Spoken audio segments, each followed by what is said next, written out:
Since we started YouTube a year and a half ago, we've built 3 campers. And the first of those was our high ace we built in Australia. And that took us 4 weeks. Then back in the UK, we built the Defender, which took us 6 weeks.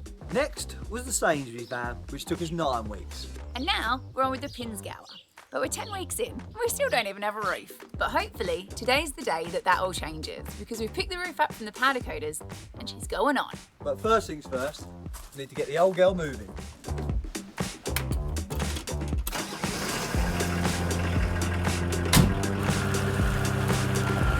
Big wheeling.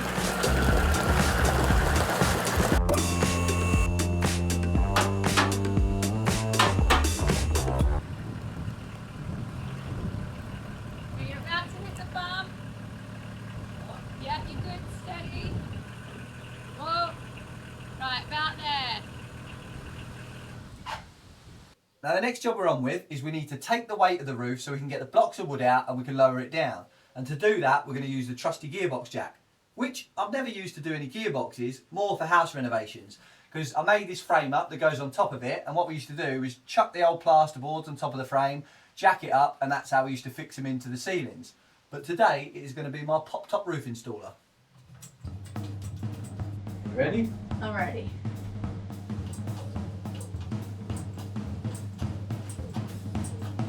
Ready? Yep.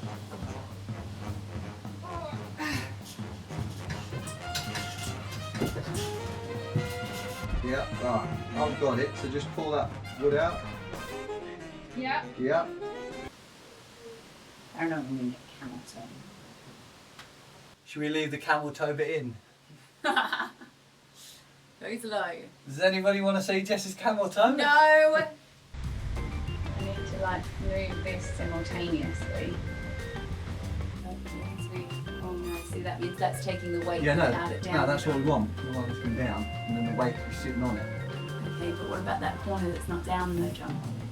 She's on me! Oh my god, that is a bigger sense of relief. She's on! And she said I'd never use this gearbox yet when I bought it. Well done, sugar tits, well done. Now that's the outside lined up. Let's see if the interior plates still fit.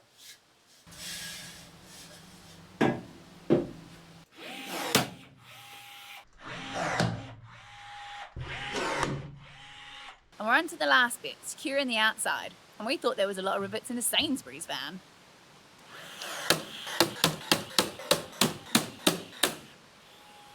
So whilst we let the Sikaflex dry on the roof, we're going to get on with fitting the roof rack. And as you can see, I've fitted it all together. So the spotlights are on the front and I'm really impressed with how they've come out. And then all on the wiring on the back, I've just P-clipped and rivet to the base.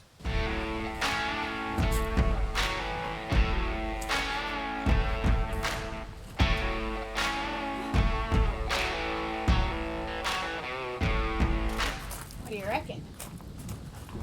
Look at that. Now she's looking mean.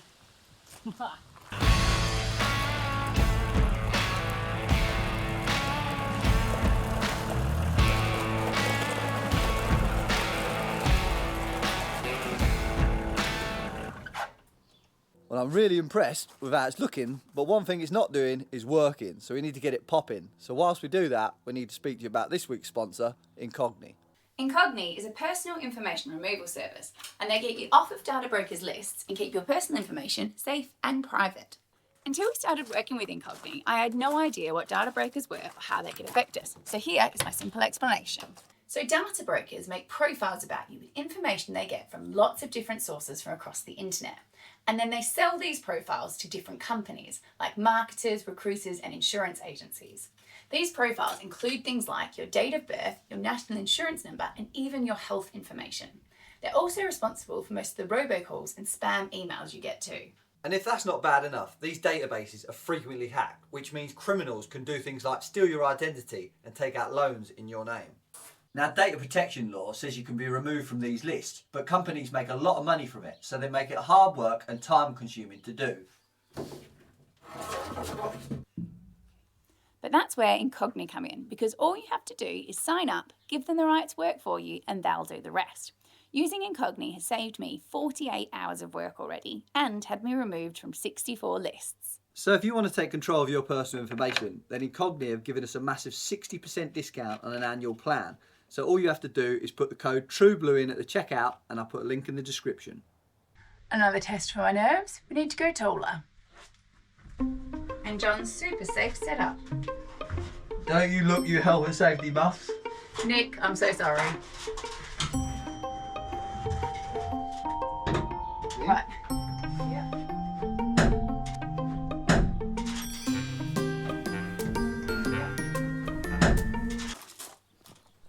It only bloody works. Get in. Look at this. Look. We made a pop-top roof. So that's the first test of the roof pass, because it stays up on its own and doesn't drop down. But the next test is to see if it comes down, and then once it's down as well, whether it stays down and the gas struts just hold it in a neutral position. Oh, looking good. Of course they do. Get in. Let's see how easy it is to lift up. Oh, look at that. See, that was one thing we were worried about, because we haven't really calculated these gas struts. If we're honest, these are the ones that are left over from the Alucab, the original ones. So we've just put them on, and we might need to change them depending when we get the canvas on and the solar on. But at the minute, they're absolutely perfect. Look at that. So I think it's safe to say that we are absolutely over the moon with this. And I think it is a big old fat success. And we get so many lovely comments from you guys about our skills. But truth be told, the only way that we've learnt them is through tons and tons of trial and error. And we try really hard to show you when we do mess up, like when we did the Sainsbury's van. So do you remember how we told you that we like making inset doors because they're easy and they look nice? Well, they are, and they do, if you measure them right. But we've made all of the doors 4mm too bloody small. So we spent all of yesterday afternoon having to remake them again. But one thing we have learned over the years is to try and think of our end product first and then work our way backwards. So the best example I can give you of that is like when we were doing the Landy. We've gone over the carpet, but then when this board comes on here, it's going to come down and create a nice seal. Yeah. Whereas if we were to put the board on and then try carpet, you've got to then try and trim the edge. So always think about the edging. So an example I can give you with this is that we've tried to line up all of the pop rivets. But you can see here there is one hole that doesn't match, but she has a job. And that is to secure in our canvas. So the canvas is going to sit on the outside of the frame here and on the inside at the top, and that will give us the best waterproof fixing. We also needed to secure this frame together to get it popping to measure our canvas. So what we're going to do is put a nylon strip over here which will cover up the ends of these pop rivets and then allow us to fix through it and into the canvas. But now we're on to our bed frame, and I've got another tip that I need to share with you because it wasn't something that we knew until we started this build and you guys alerted us to it. And that is that if you've got two different types of metal, you ideally want to keep them separate because otherwise they corrode each other.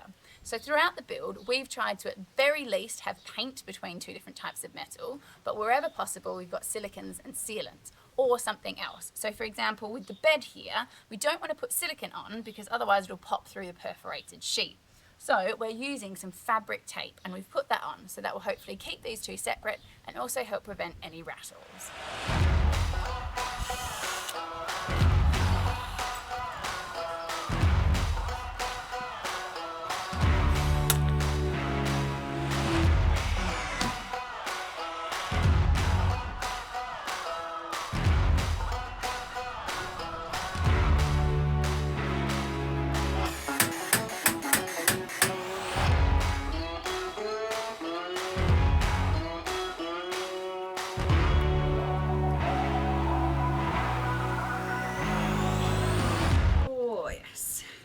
Well, it's not too comfy, is it? We doesn't need a mattress, you're playing. We need a mattress. And I think it's the perfect time for this week's joke. Oh gosh. Because we had a few sent through last week, so which one do you think I'm going to pick? Probably the most terrible one. My favourite one. What do you call a lesbian dinosaur? No. A lick-a-lot-a-puss. Oh my god. You cannot say that. A lick-a-lot-a-puss, brilliant. You ain't got to worry, we lowered the standards when we started talking about your camel toe this week, so It's all up from there, isn't it? I'm so sorry, everybody. So let's talk about the bed frame anyway. So as you saw, we fixed this end piece into the side steels, which means this is absolutely solid. So then we can hinge the bed frame off of this. Then on the sides, we've just put some stick-on foam to stop any rattles. And I'm so glad we went with the mesh, because not only does it look good, it's solid, but it's probably the best way to get ventilation to your mattress. But let me get the bed frame up and I'll show you what space we got.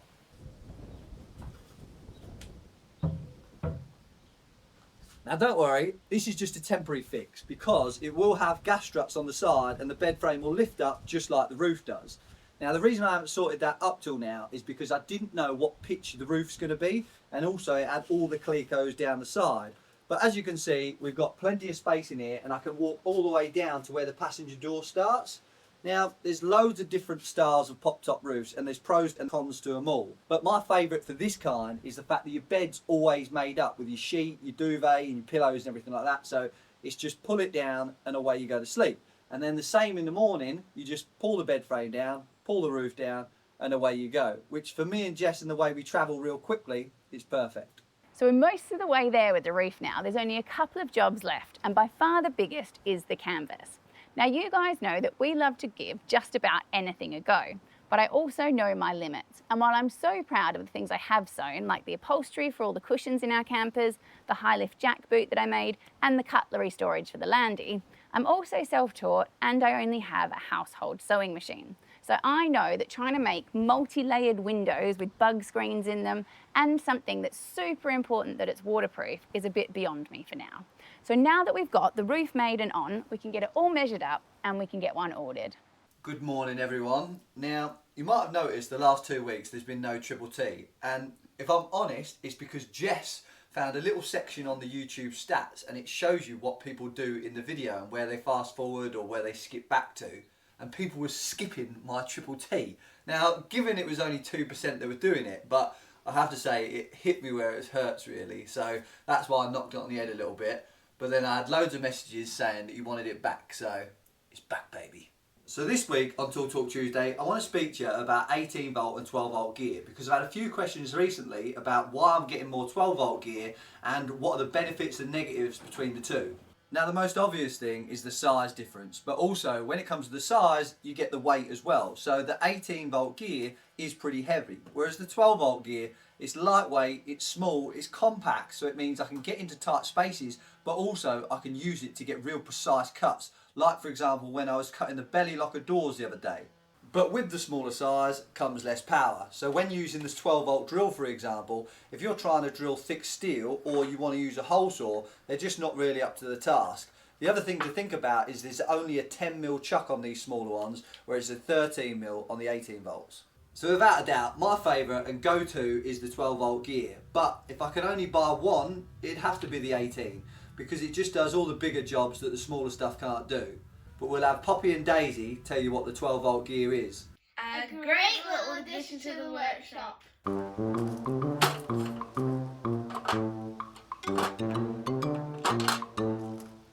Now some of you might have noticed that I've been doing all the work this week like usual, but don't worry, I've been keeping a track of her.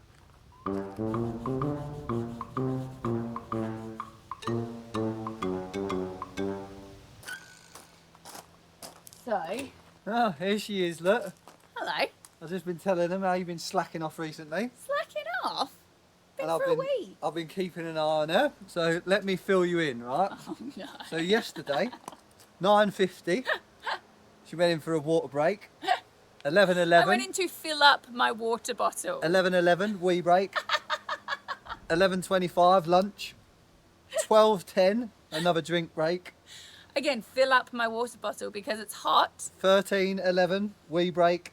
13:40 wee break, and 15:13 lunch. Slacker. And all of those breaks probably totaled to 15 minutes in a day. What did we agree when we did the Sainsbury's van? How long am I supposed to get in a day? Don't worry, next time I'll get the times she's away for as well. Get on with that.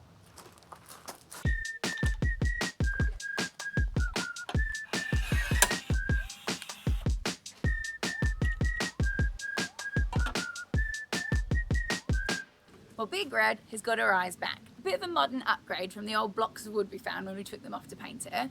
We've replaced them with LEDs, and we've got LEDs on the roof rack as well, so we shouldn't get lost at night. Now with the roof rack, we're thinking that we'd quite like to put a bag on top rather than boxes, because we like to take different things depending on where we're going and what we're doing. So like we've got an inflatable kayak and we've got an inflatable SUP, and we'll take those depending on what places we're going and what we're doing.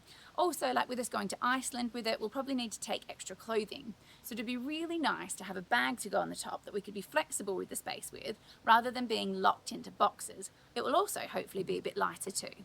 Now some of you might have noticed that poor old Big Red is a little bit dirty, but that's because we're lucky enough to live next to a farm, and while we love it, this time of year, because of harvest, things get a little bit dusty. We've been fortunate though, because we did manage to get the old belly lockers painted before they started harvest, so we can get those fitted.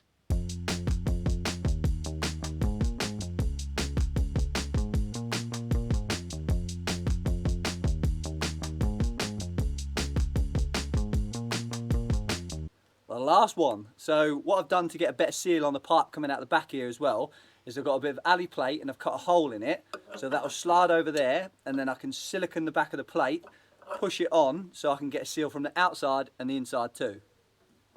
Come in a little bit more. There you go.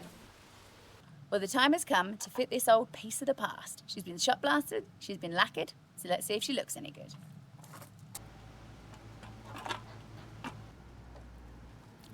Let's back up a bit, get the full view. Well, are you ready? Ta-da! What do you reckon? I'm not a fan.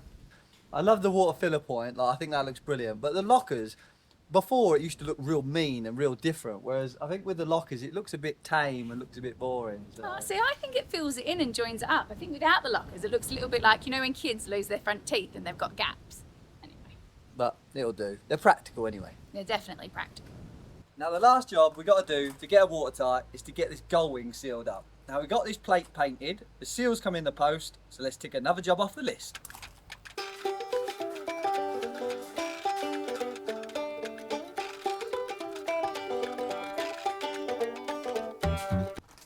Where's she going? Where's she going? John, Where are you going? going for a toilet. What toilet? Number 1 or number 2, Jess? Not answering that question. I'll answer that for you. She'll be back in 20.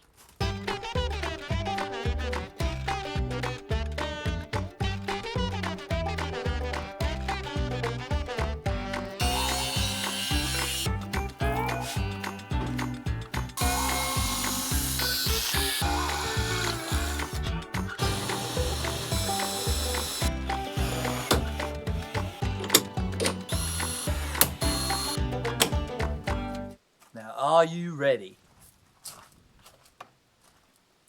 to be disappointed because it doesn't work? But don't worry, it's only the gas struts, so we can buy some stiffer ones and it'll work like a treat. But we're not in any way, shape or form surprised that it didn't work, because we didn't do any calculations whatsoever to do this. We just robbed the helper struts off the back of the landy, squished them down and pulled them out to get some measurements and riveted them on. That's the technical term, squished them down. But the sealing plate works anyway, so we're weather tight. So I'm really happy with that. That went on and the seal is evenly gapped all the way around, so absolutely perfect with that.